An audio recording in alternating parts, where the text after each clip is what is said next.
유월절 만찬을 마치신 예수님께서는 제자들과 함께 감람산 아래에 있는 겟세마네라 하는 곳에 가시고 주님께서 기도하시는 동안 여기에 앉아 있으라고 하셨습니다. 그리고 베드로와 세베대의 두 아들, 즉 요한과 야고보를 데리고 좀 더 안으로 가셔서 당신의 마음을 드러내셨습니다.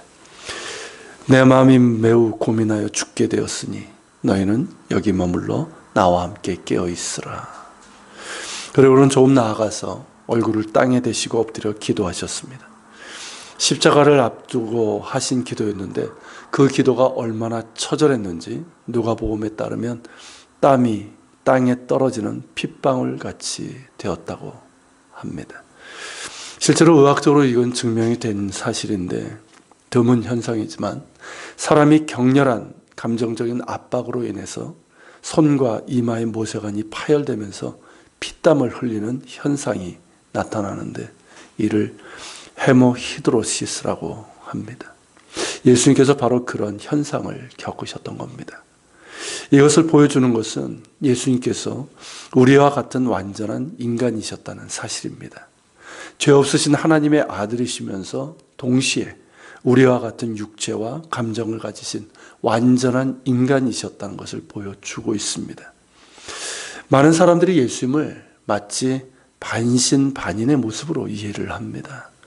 그래서 별다른 심적인 고통도 없고 심지어 육체적인 고통도 없이 십자가를 지신 것으로 생각합니다.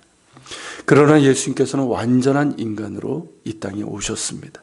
말씀이 육체가 되어 즉 살아계신 하나님의 본체이시며 독생자이신 그분께서 우리와 똑같은 육체를 입고 이 땅에 오셨고 이 땅에 계시는 동안 우리와 같이 육체적인 연약함과 한계를 경험하셨고 또한 감정적인 고통도 경험하셨습니다. 그리고 부활하셔서 지금도 하나님 보좌 우편에서 그 몸 그대로 간직하신 채로 우리를 위해서 중보하고 계십니다.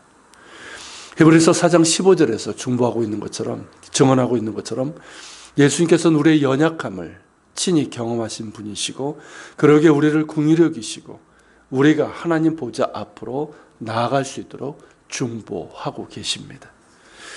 우리의 육체와 감정의 연약함을 아시는 분이 우리의 구원자이시고 우리의 주님이시고 우리의 중보자이신 것이 얼마나 감사한지요.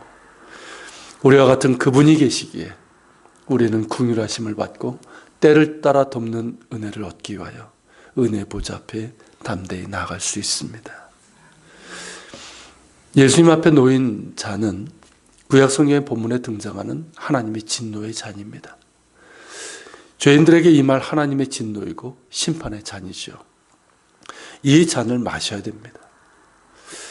이것은 사실 모순이고 불합리하고 있을 수 없는 일입니다. 그렇지 않습니까? 죄인들이 마셔야 될 이 진노의 잔을 죄 없으신 하나님의 아들께서 마셔야 한다는 것이 어찌 타당하다 할 수 있겠습니까? 그러나 이 잔을 마셔야만 죄인들이 용서받고 구원받을 수 있는 길이 영원히 열립니다. 이 일은 누구도 할 수 없습니다. 우리 중에 누군가 예수님을 대신해서 십자가에 달린들 그것은 자신의 죄로 인해 당하는 하나님의 진노이고 심판일 뿐입니다.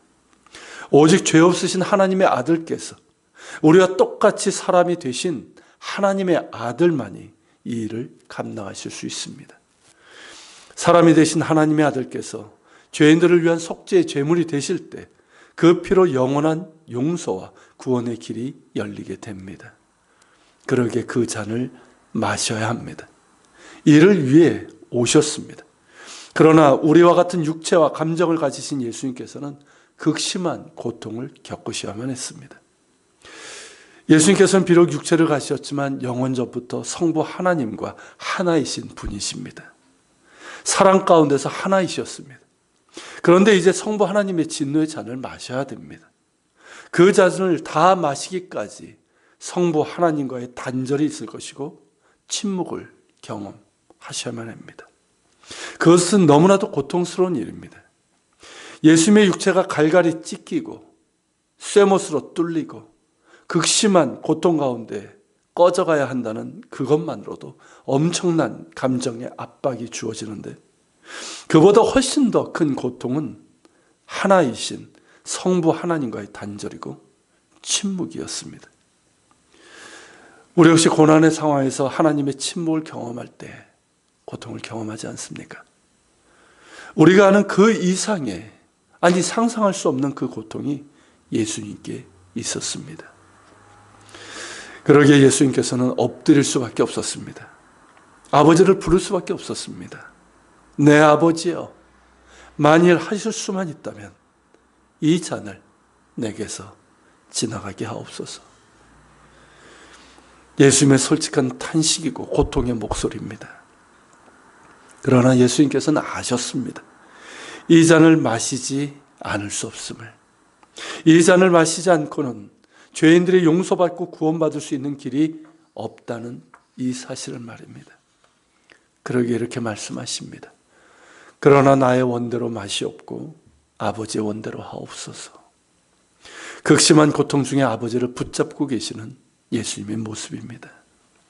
그렇게 3번의 피땀의 기도를 들으신 후에 예수님께서는 결연히 일어서십니다. 당신을 위해서 깨어 기도하라고 하셨으나 깨어있지 못하고 잠든 제자들을 깨우시고는 때가 가까이 왔다. 일어나라. 함께 가자. 보라, 나를 파는 자가 가까이 왔느니라 하셨습니다. 그리고는 천군 천사를 당장이라도 부를 수 있음에도 아버지의 뜻에 따라 스스로 체포되시고 십자가의 길로 가셨습니다. 이 모습을 본 제자들, 특히 베드로와 요한과 야고보는 어땠을까요? 이 셋은 높은 산에서 예수님께서 영광스러운 모습으로 변모하시던 황홀한 광경을 목격했던 사람들이었습니다. 그런데 지금은 전혀 다른 모습으로 변모되신 예수님의 모습을 보고 있습니다. 물론 이들이 제대로 깨어있지 못했기 때문에 다는 보지 못했지만 극적인 심적 고통으로 인해서 땅에 엎드리시고 아버지를 찾으시는 그 모습은 보았습니다. 그리고는 철저히 인간의 모습으로 십자가를 맞이하셨습니다. 말씀으로 풍랑을 잔잔케 하셨던 그분이시고 오병이어로 5,000명이 넘는 사람들을 먹이신 분이시고 숱한 병자들을 고치시고 죽은 자를 살리셨던 그분께서 이번에는 너무나 무기력하게 그러나 너무나 당당하게 십자가를 맞이하셨습니다. 그 모습에서 그들은 무엇을 느꼈을까요?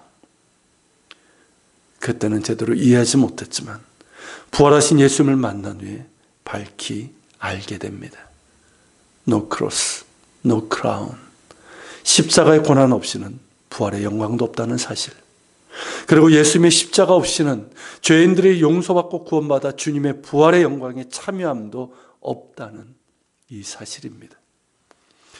그것을 제자들이 깨닫고 우리에게 증언하고 있습니다. 그리고 사도 바울 역시 이것을 우리에게 증언하고 있습니다. 로마서 4장 25절에서 사도 바울이 우리에게 이렇게 말합니다. 예수는 우리가 범죄한 것 때문에 내줌이 되고 또한 우리를 의롭다 하시기 위하여 살아나셨느니라. 예수님께서는 우리의 범죄 때문에 죽임을 당하셨고 또한 우리를 의롭게 하시려고 하나님 앞에서 우리를 의롭게 하시려고 부활하셨습니다. 그 위대한 구원의 역사가 시작된 곳이 바로 겟세마네입니다. 그 현장에 우리도 있기를 소망합니다. 그 처절했던 예수님의 피땀의 기도와 순종을 우리가 보기를 원하고 죄로 인해서 하나님의 진노를 받아야 될 우리 모두를 그 품에 안으시고 십자가로 나아가신 예수님을 바라볼 수 있기를 바랍니다. 그때 제자들은 깨어있지 못했고 그래서 다 도망갔고 베드로는 예수님을 3번 부인하고 말았지만 우리는 깨어있어 기도하고 주님 바라보는 가운데 주님의 순종을 배울 수 있기를 바랍니다. 그리고 주님께서 여신 그 길, 또 주님께서 앞서가신 그 길, 곧 하나님 나라의 영광을 향해 가는 그 길을 우리도 따를 수 있기를 소망합니다. 같이 기도합시다. 주님, 오늘은 겟세마네 현장에 우리가 서 있습니다.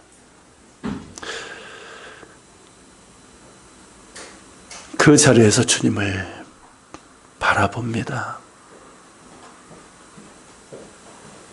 주님의 그 마음 우리가 어찌 다 알 수 있겠습니까마는 조금이라도 우리가 헤아리길 원하고, 우리와 똑같은 육체를 가지셨기에 극심한 고통을 겪으셨지만 그 길을 가셨던 주님, 그 길을 가시면서 우리를 그 품에 품으셨던